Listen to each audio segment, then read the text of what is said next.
চলে এসেছি আজকে আরও একটি মজাদার রেসিপি নিয়ে। দেখে হয়তো বুঝতে পারছেন না, বা যেটা বুঝতে পারছেন ঠিক সেটা কিন্তু নয়। আমি জানি আপনারা ভাবছেন এটা গরুর কলিজা, কিন্তু তা নয়। তো চলুন দেখতে থাকি কি রান্না করেছি। আসসালামু আলাইকুম, welcome back to my channel Fauzia's mom. এখানে আমি নিয়েছি গরুর যে ফুসফুস, সেই ফুসফুসগুলো। ওইটাকে অনেকে অনেক নামে ডেকে থাকে, তো আমি ফুসফুসই বলি।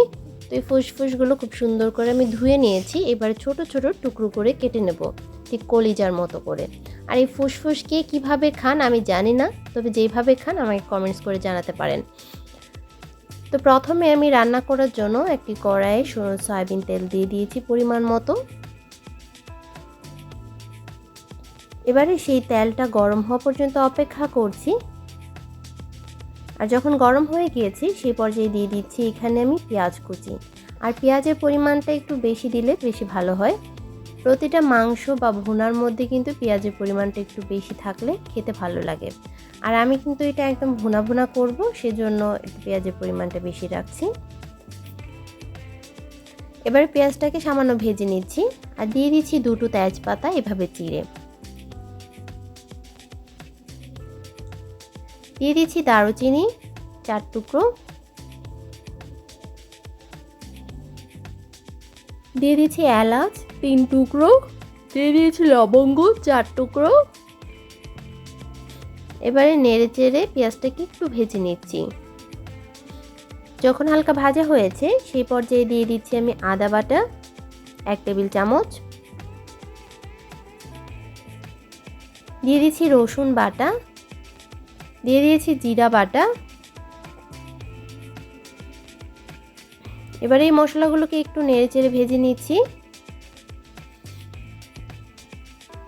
কিছুক্ষণ ভেজে নিয়ে তারপর আমি এখানে বাকি মশলাগুলো অ্যাড করছি। দিয়ে দিয়েছি লাল মরিচের গুঁড়ো,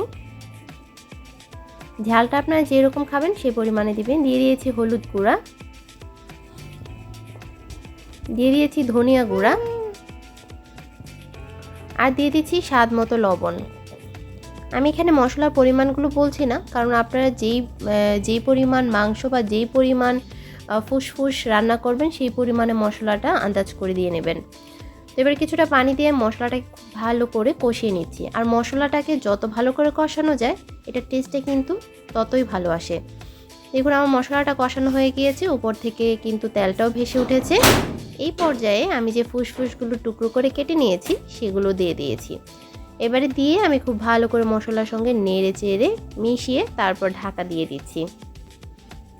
আমি ফুসফুসটাকে একটু কষিয়ে নেব খুব ভালো করে।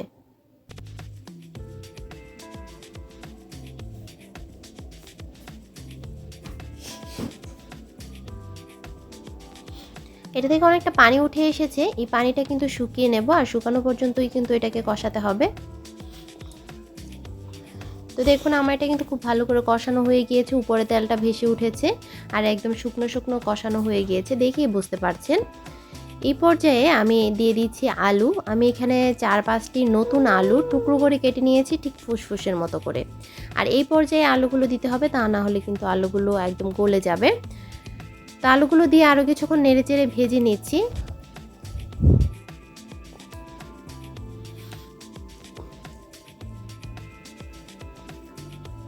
ভেজে নিয়ে এবারে দিয়ে দিচ্ছি আমি এখানে পরিমাণ মতো পানি। পানিটা সেই পরিমাণে দিতে হবে যেন ফুসফুসটা খুব ভালো করে সেদ্ধ হয়ে যায় আর একদম শুকনো শুকনো হয়ে যায়। এবার মিশিয়ে নিয়ে আমি ঢেকে দিচ্ছি। আর এই পর্যায়ে আপনারা লবণটা চেক করে নেবেন।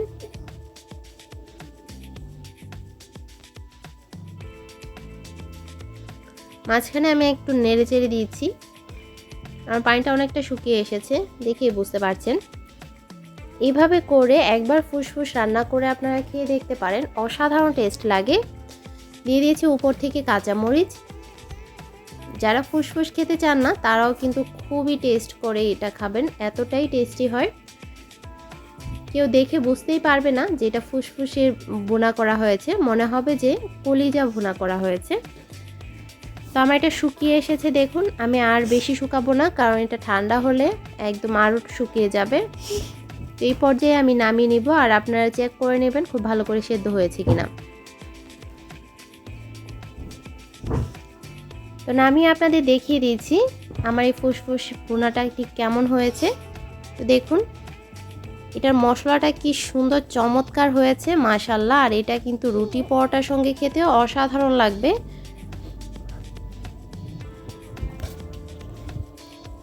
একদম পারফেক্টলি ফুসফুসের এই তরকারি রেসিপিটা খুবই সুন্দর হয়েছে, আর আলহামদুলিল্লাহ খেতেও দারুণ ছিল। আর আমার এই ফুসফুসের রেসিপি তরকারিটা যদি আপনাদের কাছে ভালো লেগে থাকে, প্রতিবারের মতো লাইক কমেন্ট শেয়ার করতে ভুলবেন না। আর চ্যানেলটিকে সাবস্ক্রাইব করে চ্যানেলটির পাশে থাকবেন, পাশে থাকা বেল আইকনটি ক্লিক করে দিবেন, এতে করে নতুন নতুন রেসিপিগুলো আপলোড হওয়ার সাথে সাথে আপনার নোটিফিকেশন পেয়ে যাবেন। তো ধন্যবাদ সবাইকে এতক্ষণ আমার ভিডিওটা দেখার জন্য। ভালো থাকবেন সবাই। আজ এ পর্যন্তই, আল্লাহ হাফিজ।